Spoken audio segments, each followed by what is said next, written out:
Her mother's voice echoed in Lola's mind as the glass slipped from her fingers. Onye agana nwanaya, never abandon family. But right now, as champagne and blood pooled on the marble floor of San Francisco's most exclusive wedding, Lola Okonkwo wondered if her family would survive her mistakes. 300 of California's elite stared, laughed, demanded her removal. Oh my God, look at her. A woman's voice cut through the silence, dripping with contempt. Can't they train their help properly anymore? Lola dropped to her knees, her dark skin flushing hot with humiliation as she frantically gathered the shards with shaking hands. This job, this single evening of work, was supposed to cover her daughter Adana's school supplies for the month. Now it was disintegrating along with the glass cutting into her palms. Someone remove this woman immediately. The bride, Victoria Chen, announced from the elevated head table, her voice sharp enough to cut. This is completely unacceptable at my wedding. Then he appeared, a man with a tiger tattooed up his neck. Korean, powerful enough that his name, Kim Jae-sung, made millionaires flinch. Lola's hands froze mid-reach. She looked up slowly, her eyes traveling from polished Italian leather shoes, up perfectly tailored black pants, past a crisp white shirt, until she met the most intense gaze she'd ever encountered. The man standing above her had sharp, handsome features that marked his Korean heritage. But it was the intricate tiger tattoo crawling up his neck that made her breath catch. Power radiated from him, like heat from summer asphalt. Kim Jae-sung, someone whispered nervously nearby. The name rippled through the crowd like a shockwave. Get up, he commanded, extending his hand. You don't kneel to anyone in this room. In Nigerian culture, accepting help creates obligation. In Korean tradition, protection means family. Lola didn't know that taking his hand would bind her to a world where Russian mobsters threaten children, where blood oaths determine survival, where a single mother from Lagos and a crime family heir from Seoul would have to choose between love and safety. But her knees ached, her hands bled, and something in his eyes looked almost kind. She placed her trembling, blood-stained hand in his. His grip was firm, warm, steady. He pulled her to her feet with effortless strength, his dark eyes never leaving hers as he turned to face the crowd still gaping at them. This woman, Jae-sung announced, his voice carrying to every corner of the ballroom, is now under my protection. Anyone who has a problem with her presence here tonight will answer directly to me and the Kim family. The temperature in the room seemed to drop 10 degrees. Lola felt it in the sudden stillness, saw it in the way people's faces paled, heard it in Victoria Chen's sharp intake of breath. What happened next would test everything she believed about trust, culture, and whether love could truly bridge two worlds on fire. If you're captivated by this collision of Nigerian strength and Korean loyalty, by love stories that don't ask permission from culture but create something entirely new, then you need to hit that subscribe button right now for Afro-Korean Veil.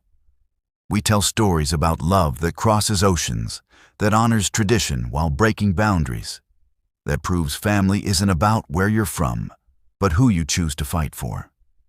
Drop a comment telling us what you think will happen between Lola and Jae-sung. Will she survive his dangerous world? Will their cultures clash or create something beautiful? Smash that like button if you believe love can bridge any divide. And share this video with someone who needs to see that the most powerful love stories are the ones that refuse to play it safe. Now, let's dive into what happened when a Nigerian single mother and a Korean crime family heir decided that some connections are worth risking everything for. Jae-sung, the groom, Marcus Bennett, stepped forward carefully, his hands raised in placation. This is our wedding. We don't want any trouble." "Then there won't be any," Jae-sung replied, his tone suggesting the matter was closed. He looked down at Lola, and his expression softened slightly. "You're bleeding. Come with me." I can't," Lola whispered, acutely aware of 300 pairs of eyes watching. "I'll lose my job. I have a daughter. I can't afford—" "Your employer will be compensated triple for your time tonight," Jae-sung interrupted. He pulled a black silk handkerchief from his pocket and wrapped it carefully around her bleeding hand. "And you'll be paid the same. But first, let me introduce you to some people who need to learn about respect." Before Lola could protest further, Jae-sung placed his hand on the small of her back, guiding her through the parting crowd toward a table near the front. Lola caught fragments of whispered conversations as they passed. "Is he insane? She's just a server. You don't understand. The Kim family doesn't make empty gestures. I heard they control half the import business in the Bay Area." "Sit," Jae-sung commanded gently when they reached his table. 3 men in expensive suits sat there, their faces impassive, but their eyes sharp, assessing. Jae-sung pulled out a chair for Lola himself. "Gentlemen, this is— I'm sorry, I don't know your name." "Lola," she managed, her voice barely audible. "Lola Okonkwo." "Nigerian?" one of the men at the table asked, his interest suddenly piqued. "Yes," Lola confirmed, sitting because her legs felt like they might give out. "My parents immigrated from Lagos when I was 5. "Lola Okonkwo," Jae-sung repeated, as if tasting the syllables. He sat beside her, close enough that she could smell his cologne, something expensive and subtle. "A strong name. Tell me, Lola Okonkwo, why did you come into the ballroom when you were supposed to stay in the service areas?" Lola's cheeks burned. I heard someone mention they needed more champagne at the head table. I was just trying to help, to do a good job. I need this work." "You have a daughter?" Jae-sung said. It wasn't a question. "Yes, Adana. She's 7. Lola's hand instinctively went to her pocket where she kept a photo of her little girl. "I'm raising her alone. Her father, he left when she was 2. Something flickered in Jae-sung's eyes. Understanding, maybe, or recognition of a different kind of pain. "Being a parent alone is the hardest job in the world," he said quietly. Then, louder, addressing his table, "Lola is our guest for the remainder of the evening. Make her comfortable." The next 2 hours passed in a surreal blur. Lola sat at Jae-sung's table, trying to make herself invisible while servers brought course after course of food she'd never tasted. The men at the table spoke in a mixture of English and Korean, their conversation touching on business matters that made Lola's head spin. Import schedules, territory disputes, names of people who seemed to carry weight just in their mention. But Jae-sung kept drawing her into conversation, asking about her life with genuine curiosity that seemed completely at odds with the dangerous aura surrounding him. "So, you work 3 jobs?"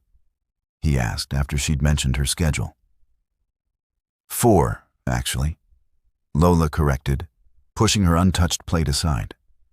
"I cater on weekends, clean offices Tuesday and Thursday nights, do data entry from home when I can, and I have a part-time position at a grocery store. It's what I need to do.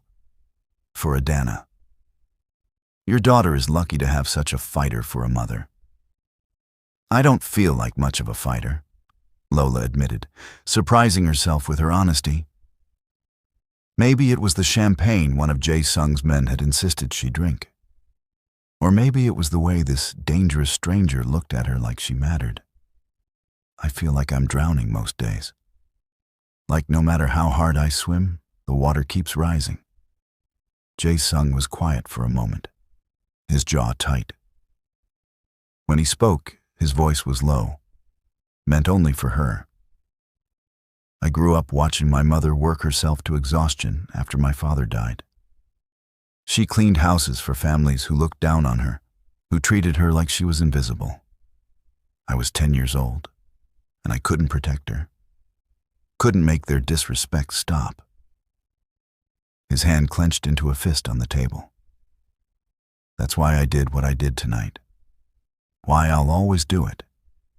Because people like you deserve to be seen, to be protected. Lola's throat tightened with unexpected emotion. You don't even know me. I know enough. He turned to face her fully, and the intensity in his eyes made her breath catch. I know that you work 4 jobs for your daughter. I know that you tried to help even when you were afraid. I know that you have strength most of these people in this room will never understand. He paused, then added, I'd like to know more. Would you have dinner with me? A real dinner, not as my guest at someone else's wedding. Every alarm bell in Lola's head went off at once. This man was clearly connected to something dangerous, something she had no business being involved with. She had a Dana to think about, a daughter who needed stability, not a mother getting tangled up with someone who could probably ruin their lives with a single phone call. But God help her. She wanted to say yes, wanted it with an intensity that scared her. I don't think that's a good idea, she forced herself to say. We're from completely different worlds. All the more reason to have dinner, Jae-sung countered. He pulled out his phone and handed it to her. Put your number in. I'll call you tomorrow, and you can tell me all the reasons why we shouldn't get to know each other better. Fair? Before Lola could respond, the atmosphere in the ballroom shifted dramatically. The music cut out. Conversations died mid-sentence. Lola felt Jae-sung stiffen beside her, his entire body going on alert like a predator sensing danger. 4 men in dark suits had entered through the main doors, and they were walking directly toward Jae-sung's table with purpose that made Lola's skin prickle with fear. Stay calm, Jae-sung murmured to her, his hand moving to rest on her arm. Don't move, don't speak. Just trust me. The lead man, tall with graying hair and a scar running down his left cheek, stopped 3 feet from their table. His eyes swept over Lola dismissively before focusing on Jae-sung. Kim Jae-sung, the man said, his voice thick with a Russian accent. We need to talk about the shipment that went missing last week. Victor wants answers. Then Victor can call me directly, Jae-sung replied, his voice steady but cold. This isn't the time or place for business discussions. I think it is exactly the time, the Russian countered. His eyes flicked to Lola again, and this time his gaze lingered, calculating. Nice company you're keeping. Would be a shame if... Jae-sung was on his feet so fast, Lola barely saw him move. One moment he was seated beside her, the next he was inches from the Russian's face, his voice dropping to a lethal whisper that somehow carried in the silent ballroom.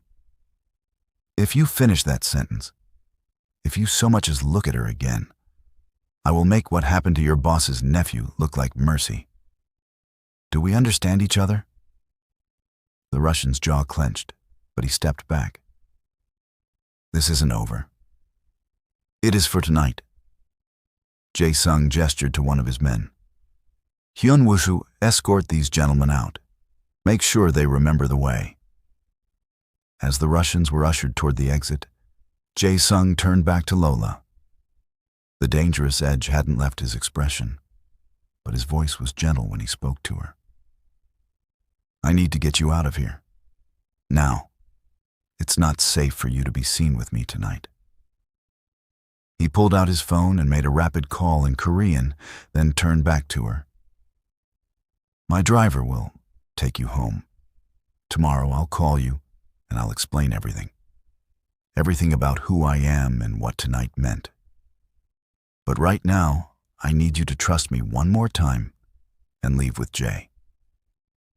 He nodded toward a younger Korean man who'd appeared at his elbow, compact and alert. What about you?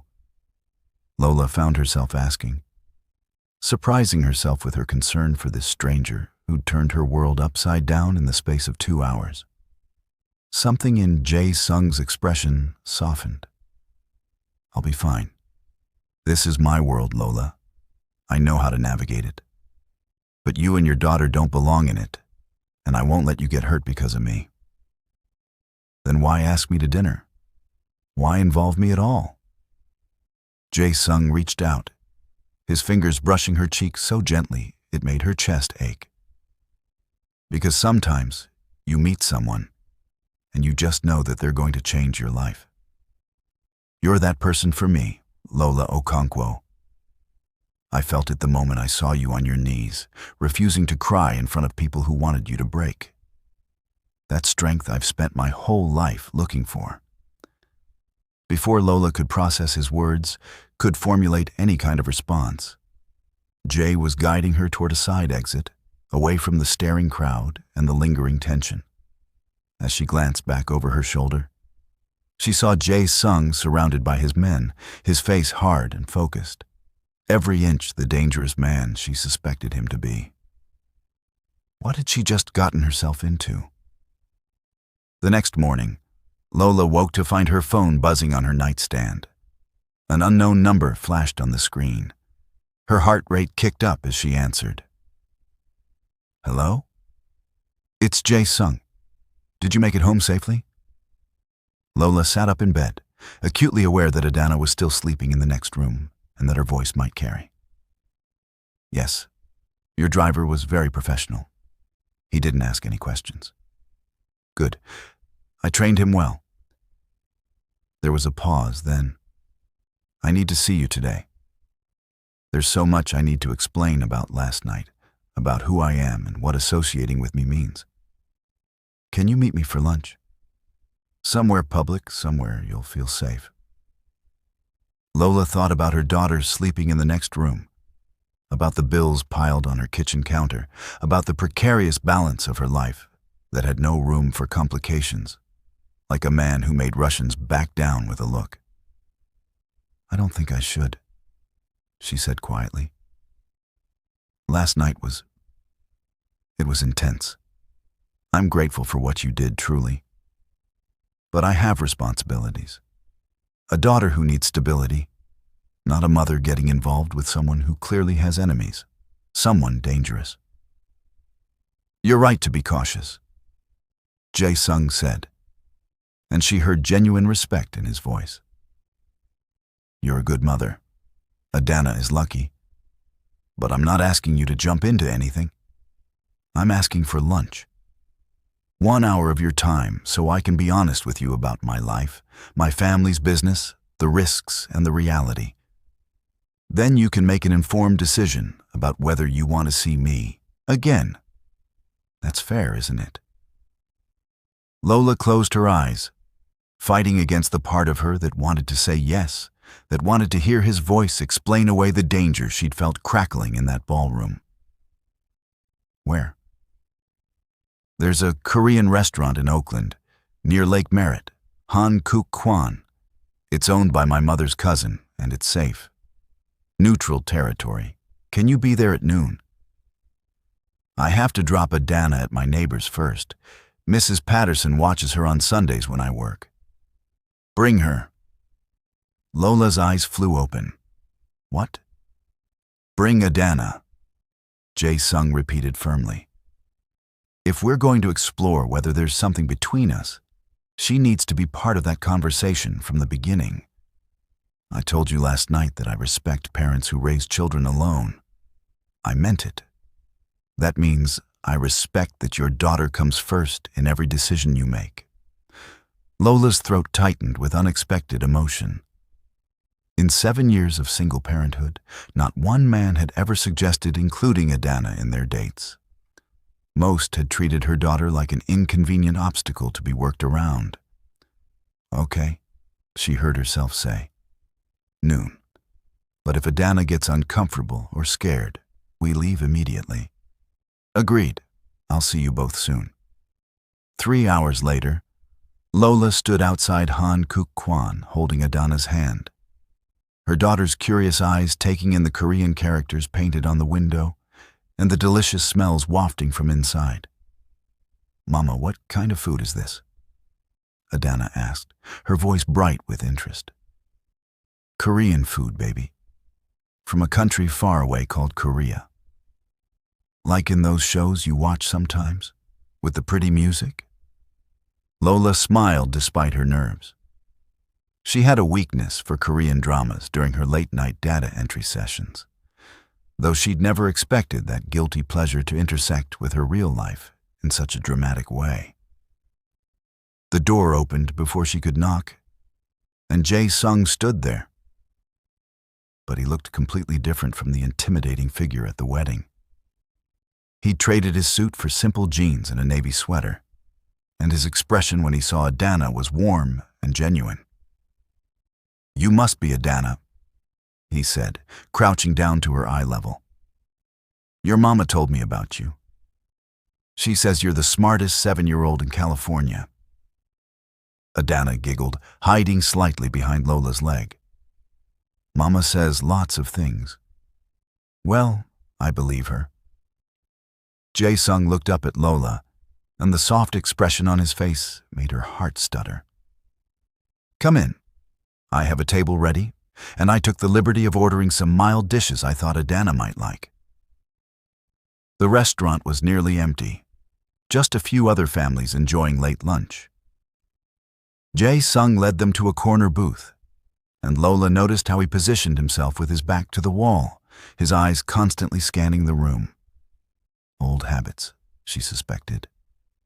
Habits of a man who'd spent years watching for threats. Adana settled into the booth with the easy adaptation of children, her eyes wide as she took in the unfamiliar decor. Jae-sung ordered in rapid Korean to a waitress who clearly knew him well, then turned his attention back to them. "So," he began, folding his hands on the table. "I promised you honesty, Lola. Let me start by telling you about my family and our business. My great-grandfather came to San Francisco from Seoul in 1952 with nothing but determination and the will to survive. He built a small import company, bringing goods from Korea to the growing Korean community here. Over the decades,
next 6 months.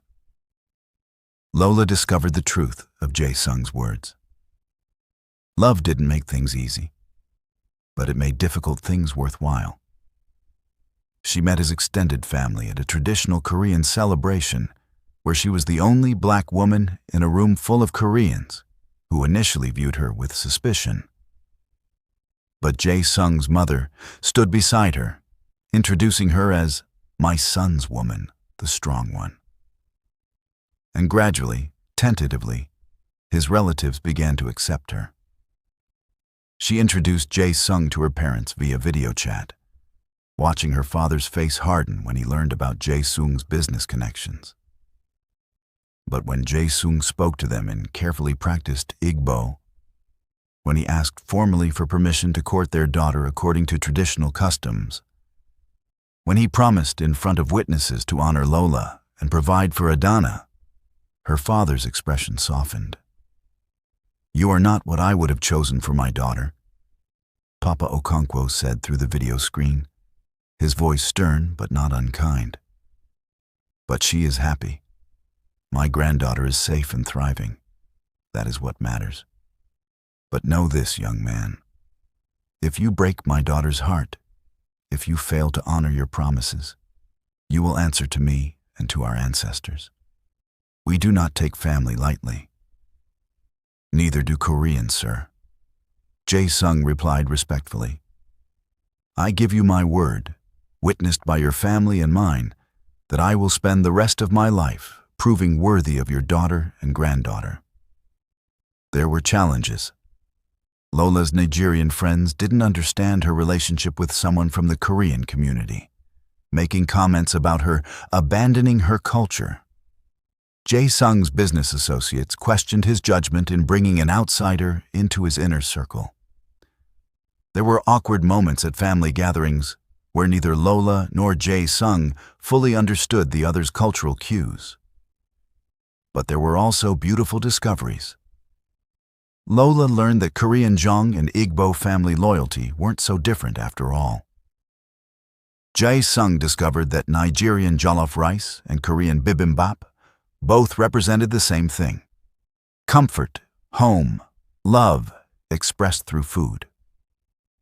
Adana became fluent in switching between cultures, greeting Jae-sung's mother with a proper Korean bow before running to video chat with her Nigerian grandparents in Igbo. One evening, about 8 months after Victor's threats had been resolved, Lola came home from her new job as a nursing student, a position Jae-sung had helped her pursue by covering her living expenses, to find their apartment filled with people. Her Nigerian friends, Jae-sung's Korean family, Mrs. Kim and Mrs. Patterson chatting in broken English and Korean, Adana showing everyone her latest artwork. "What's all this?" Lola asked, bewildered. Jae-sung appeared at her side, taking her bag and coat. "It's called family," he said simply. "Your people and my people becoming our people. Because that's what happens when two worlds collide, Lola. They don't destroy each other. They create something new, something bigger." "Is this about the conversation we had last week?" Lola asked, her heart starting to race. "About taking the next step?" "It might be." Jae-sung guided her to the center of the room, and Lola realized everyone was watching them with expectant smiles. "Lola Okonkwo, for the past 8 months, you've shown me what it means to be brave. You've let me into your life, into Adana's life, even when you were afraid. You've learned about Korean culture and let me learn about Nigerian traditions. You've built bridges between our families that I never thought possible." Jae-sung dropped to one knee, and Lola's hands flew to her mouth as tears started streaming down her face. "In Korean tradition, I should have asked your father's permission first. In Nigerian tradition, I should have presented gifts to your family. But we've never done things traditionally, have we? We've created our own traditions, our own way of loving that honors both our cultures while being uniquely ours." He pulled out a ring, and Lola's breath caught at the sight of it. a delicate band incorporating both Korean and Nigerian design elements, traditional but modern, just like them. Marry me, Lola. Let me be your husband, Adana's father, part of your family forever. Let me show you every day for the rest of our lives that trust is earned through action, that love crosses every boundary, that family is what we choose to build together. Yes, Lola whispered. Then louder, yes. Of course, yes. The room erupted in celebration as Jae-sung slipped the ring onto her finger and pulled her into his arms. Adana ran over, inserting herself between them with the confidence of a child who knew she belonged. Does this mean Jae-sung is officially my appa now? Adana asked, using the Korean word for father she'd been practicing. If you want me to be, Jae-sung said seriously, crouching to her level as he always did. But only if you're comfortable with it, Adana. This is your choice too. I want it, Adana declared. But can I also call you Daddy sometimes? And you have to learn to make jollof rice because Mama's is the best and you need to know how to make it for when she's tired. Deal, Jae-sung agreed, laughing. Though I warn you, my jollof rice will probably taste terrible at first. That's okay, Adana said sagely. Mama says love means being patient while someone learns. Later that night, after everyone had left and Adana was asleep, Lola and Jae-sung sat on their small balcony overlooking the city lights. Lola's head rested on his shoulder, his arm wrapped securely around her waist. I never imagined this, Lola said quietly. When I dropped that champagne glass at the wedding, I never imagined it would lead here. To you, to this life, to feeling safe and loved and seen. I knew, Jae-sung replied. The moment I saw you refuse to break, refuse to let them make you feel small, I knew you were going to change my life. I just didn't know how completely. Are you ready for this? Lola asked, turning to look at him. Really ready? Because marrying me means dealing with my parents' expectations about bride price and traditional ceremonies. It means learning Igbo customs and figuring out how to blend them with Korean wedding traditions. It means navigating two very strong, very opinionated families who will have thoughts about everything from how we raise Adana to what we name our future children. I'm ready, Jae-sung said firmly. Because here's what I've learned in the past 8 months. Culture is important. Tradition matters. But at the end of the day, what makes a family work isn't perfect adherence to customs. It's commitment. It's showing up every day and choosing each other even when it's hard. Even when our families don't understand, even when the world thinks we don't make sense together. We really don't make sense on paper, Lola mused.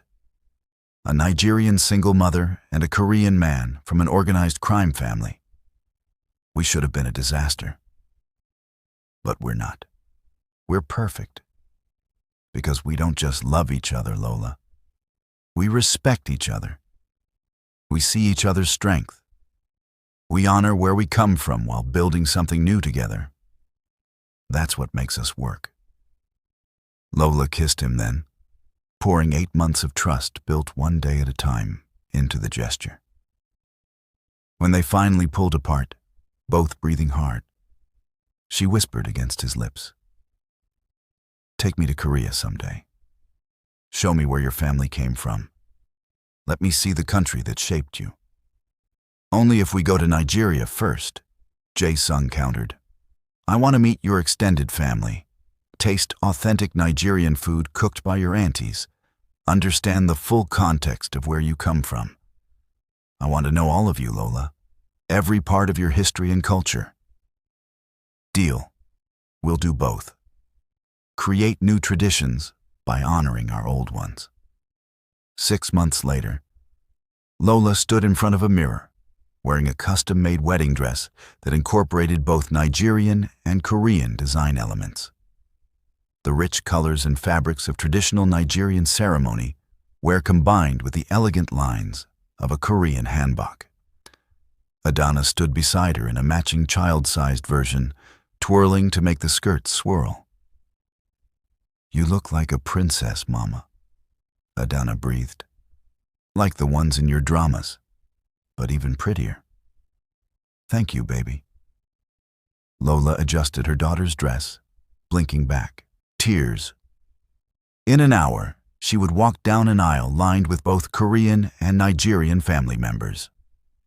She would participate in both a traditional Korean payback ceremony and elements of Igbo marriage customs. She would become Mrs. Kim Lola Okonkwo, carrying both her family name and her husband's, bridging two worlds with her very identity. Mrs. Patterson knocked on the door. Looking elegant in a dress Jae-sung had insisted on buying her because "You've been family to Lola and Adana longer than I have." The older woman's eyes filled with tears when she saw Lola. "Oh, honey," she whispered. "You look absolutely beautiful. Your mother would be so proud." Lola's mother had flown in from Lagos with her father and half the extended family, currently filling up 3 entire pews in the church. "Is Jae-sung nervous?" Lola asked, suddenly feeling butterflies. "Terrified," Mrs. Patterson admitted with a laugh. "But in the good way. The can't believe I get to marry this woman way." The man's been pacing all morning. His mother finally told him to sit down before he wore a hole in the floor. The ceremony was unlike any wedding San Francisco had seen. Lola and Jae-sung exchanged vows in English, Korean, and Igbo. Their words witnessed by a church full of people from radically different backgrounds, united by love for the couple.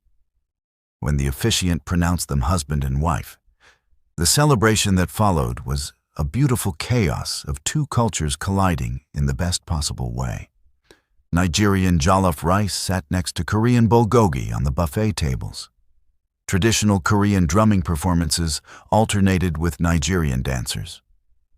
Lola's aunties taught Jae-sung's relatives how to dance to Afrobeat music, while Korean grandmothers showed Nigerian uncles the proper way to perform a traditional Korean bow.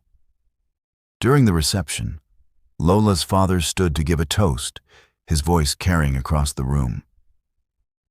"When my daughter called to tell me she'd fallen in love with a Korean man from a complicated family, I was worried," Papa Okonkwo admitted. "I wanted to protect her, to tell her to be careful, to choose someone easier.